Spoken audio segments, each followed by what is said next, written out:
तीन प्रकार के शरीर होते हैं, स्थूल, सूक्ष्म और कारण शरीर। स्थूल शरीर वो है जो हमारे अंग, उपंग, जो प्रत्यक्ष, जिसे स्पर्श किया जा सकता है, और सूक्ष्म शरीर अप्रत्यक्ष है, जिसे आत्मा कहते हैं, जिसे स्पर्श नहीं किया जा सकता, किंतु उसकी अनुभूति अवश्य होती है। मृत्यु में स्थूल शरीर का अंत होता है, किंतु आत्मा का नहीं होता, और आत्मा के चारों ओर एक शरीर और होता है, जो चेतन, अवचेतन और अचेतन मन का अवशेष होता है। अतृप्त इच्छाओं का और वासनाओं का कोश होता है, और यही तीसरे प्रकार का कारज निमित्त बनता है अगले जन्म का। किंतु पिताजी, कुछ व्यक्ति अहिंसा का व्रत कर रहे हैं, किंतु अधिकांश व्यक्ति तो अस्त्र शस्त्रों से सुसज्जित होकर घूम रहे हैं। शरीर की रक्षा के लिए बड़े दुर्ग बनाए जा रहे हैं, कवच बनाए जा रहे हैं, क्योंकि उन्होंने स्वयं योग और शुभता के कवच का त्याग कर दिया है पुत्र। क्योंकि अब शुभता उनके लिए जीवन को जीने का आधार नहीं रह गई, क्योंकि योग तो अब केवल उनके लिए एक कठिन सी साधना है।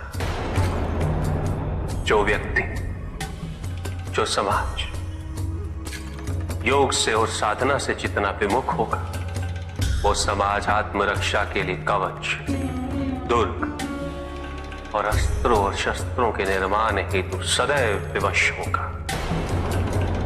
व्यक्ति के अंतर मन से शुभता जितनी ही क्षीण होती जाएगी, योग की अग्नि जितनी कम होती जाएगी, उसके जीवन में अंधकार की अग्नि भी उतनी ही प्रचंड होती जाएगी। समाज में ऐसे अभिमानी और अहंकारी व्यक्तियों की संख्या सदैव बढ़ती रहेगी पुत्र। समाज में उतनी ही तीव्रता से युद्ध और अस्त्रों के अनुनाद की दिशा में अग्रसर होगा। किंतु पिताजी, जो समाज योग शुभता से विमुख होता जा रहा है, उन्हें कैसे लौटाया जाए? प्रयत्न चाहे एकमात्र किसी के भी धरातल पे चले। जब तक सृष्टि के किसी भी अंश, जब तक एक प्राणी भी शुभता और योग के द्वारा इस समाज को संचालित करने के लिए प्रयत्नशील रहेगा, जब तक वो शुभता और योग को केवल शोभा की वस्तु नहीं समझेगा, तब तक सृष्टि में शुभता की पराजय असंभव है पुत्र।